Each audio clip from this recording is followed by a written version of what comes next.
یاد رکھیے جس بندے کی زندگی سے روح نکل جائے وہ تو مردہ ہوتا ہے، میت ہوتا ہے، اسے پھر سمیٹا جاتا ہے، جلدی لے جاؤ اس کو زمین کے اندر دفن کر دو۔ دفن کرنے والوں سے لوگ خوش ہوتے ہیں ورنہ اس میں تعفن پھیلتا۔ آج قرآن مجید کے بغیر ہم باطنی طور پر مردہ بن گئے۔ آج دیکھو ہم مسلمانوں کا کیا ذلت کا حال ہو چکا ہے، اس لیے کہ میت بن گئے، مردہ بن گئے۔ اگر ہم چاہتے ہیں ہمیں زندگی نصیب ہو تو ہمیں چاہیے ہم قرآن مجید کو پھر اپنی زندگیوں میں لاگو کریں، اس کو پڑھیں، اس کی تعلیمات کو اپنی زندگیوں میں لاگو کریں۔ پھر دیکھیے اللہ رب العزت جس طرح قرآن معزز ہے اسی طرح ہمیں بھی عزتوں سے نوازیں گے۔ کہنے والے نے یہی تو کہا تھا، ہر لہجہ ہے مومن کی نئی آن نئی شان، کردار میں گفتار میں اللہ کی برہان۔ یہ بات کسی کو نہیں معلوم کہ مومن قاری نظر آتا ہے، حقیقت میں ہے قرآن۔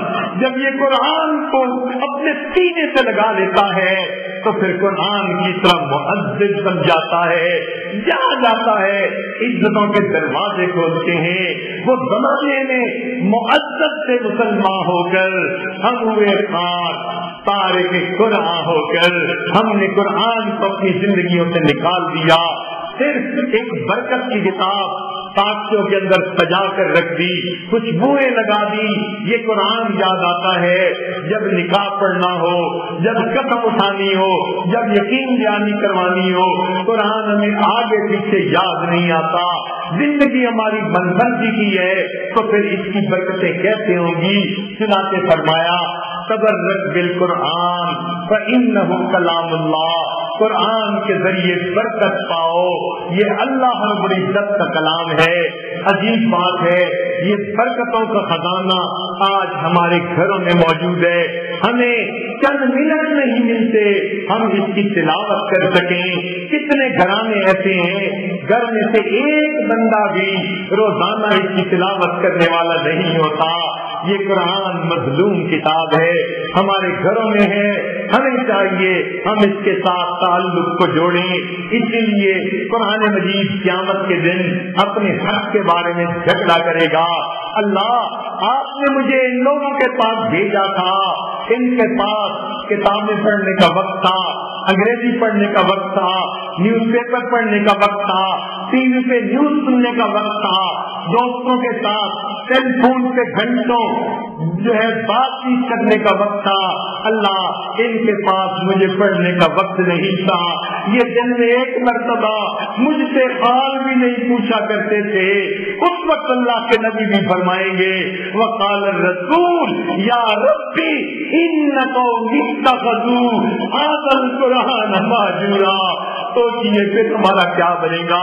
آج وقت ہے ہم اپنی غلطی کو تسلیم کر کے اس قرآن کو پڑھنے، سمجھنے، زندگیوں میں لاگو کرنے کی نیت کر لیں۔ اللہ تعالیٰ آج بھی ہمیں باطنی طور پر زندہ فرما دیں گے اور ہمیں عزتوں کی زندگی عطا فرما دیں گے۔ مگر آپ اگر کسی ڈاکٹر سے گولیاں لکھوا لیں، گھر میں لا کے رکھ لیں، کھائیں نہیں، وہ گولیاں فائدہ نہیں دیتی۔ بالکل اسی طرح قرآن کو گھر میں لا کے رکھ لیا جائے، پڑھا نہ جائے، عمل نہ کیا جائے، اس کی برکتوں سے فائدہ نہیں ہوتا۔ اگر کوئی چاہے میں قرآن مجید کی برکتوں سے فائدہ اٹھا لوں تو ہمیں چاہیے قرآن مجید کو نصب العین بنا لیں، اپنی زندگی کا مقصد بنا لیں، اس قرآن کو پڑھیں۔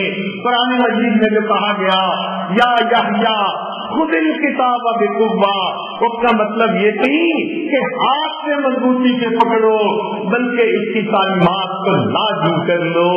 آج ہم اپنے نفس کو مخاطب کر کے کہیں یا یحییٰ خذ الکتاب بقوہ، اس کتاب کو مضبوطی سے پکڑ لو، پھر دیکھو اللہ کیسے عزتوں سے نوازتے ہیں۔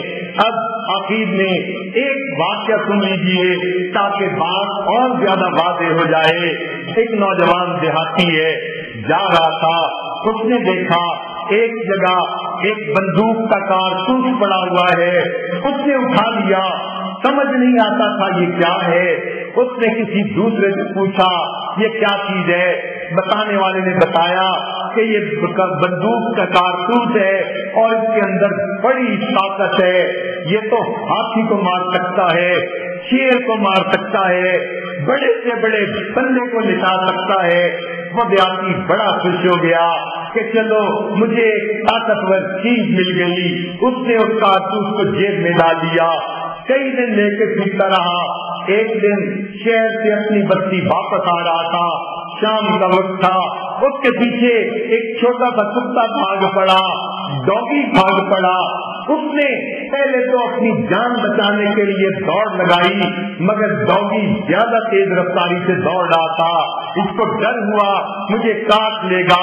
پھر اس کو خیال آیا میرے پاس کوئی اتنی طاقت والی چیز ہے۔ اس نے اپنے جیب سے کارتوس نکالا اور اس کتے کی طرف پھینکا۔ وہ کتے کو لگا تو صحیح، مگر کتے نے رکنا کیا تھا اور اس کی طرف آ چڑھا تو یہ سرپٹ دوڑا، جان بچا کے مشکل سے اپنی بستی میں پہنچا۔ آگے وہی بندہ مل گیا جس نے کہا تھا کہ یہ تو بڑی طاقتور چیز ہے، ہاتھی کو لٹا دیتی ہے، شیر کو مار دیتی ہے۔ اس نے اپنا پسینہ پوچھا اور اس کے بندے کو کہا یار آپ نے مجھے بڑا مس گائیڈ کیا۔ کیوں؟ اس لیے کہ آپ نے تو کہا تھا یہ بڑی طاقت والی چیز ہے، میں نے کتے کو ماری، کتے کو اثر نہیں ہوا، یہ ہاتھی کو کیا لٹائے گا۔ اس وقت اس بندے نے سمجھایا اللہ کے بندے یہ واقعی طاقت والی چیز ہے، لیکن اس کی طاقت ایسے نہیں ظاہر ہوتی، اس کے لیے ایک چیز ہے جس کو بندوق کہتے ہیں۔ اگر یہ کارتوس اس بندوق کے اندر ڈال دیا جائے اور پھر فائر کیا جائے تب اس کی طاقت ظاہر ہوتی ہے، پھر یہ ہاتھی کو لٹا دیتا ہے۔ بالکل یہی مثال ہے، یہ قرآن مجید طاقتور کارتوس کی مانند ہے، لیکن اس کی طاقت گھر میں رکھنے سے ظاہر نہیں ہوتی، اس کی طاقت تب ظاہر ہوگی جب یہ 6 فٹ کی بندوق جو جسم کی ہے ہم اس میں اس کو لاگو کریں، پھر اس کے بعد تہجد کا وقت ہوگا، یہ صاحب قرآن اللہ کے سامنے ہاتھ اٹھائے گا، قرآن کی طاقت ظاہر ہوگی۔ اللہ دنیا کا نقشہ بدل کے رکھ دیا کرتے ہیں۔ آج اللہ تعالیٰ ہمیں قرآن مجید کے ساتھ وہ والہانہ محبت عطا فرما دے۔ ہمارے حضرت رحمت اللہ علیہ فرماتے تھے تیرے ہاتھ میں ہو قرآن اور تو دنیا میں رہے پریشان، تیرے ہاتھ میں ہو قرآن اور تو دنیا میں رہے پریشان، تیرے ہاتھ میں ہو قرآن اور تو دنیا میں رہے ناکام، تیرے ہاتھ میں ہو قرآن اور تو دنیا میں رہے غلام، غلامی نفس کی ہو، شیطان کی ہو یا کسی انسان کی ہو، نہ نہ نہ، ہمیں کہتا ہے یہ قرآن، او میرے ماننے والے مسلمان تو پڑھ قرآن، تیرا رب کرے گا تیرا اکرام، اقرا وربک الاکرم، تو پڑھ قرآن، تیرا رب تیرا اکرام کرے گا، تیرا رب تیرے ظاہر و باطن کو نکھار دے گا اور تیرا رب تجھے عزتوں کی زندگی عطا فرما دے گا۔ اللہ تعالی ہمیں عزتوں بھری زندگی نصیب فرمائے۔ وآخر دعوانا ان الحمد للہ رب العالمین۔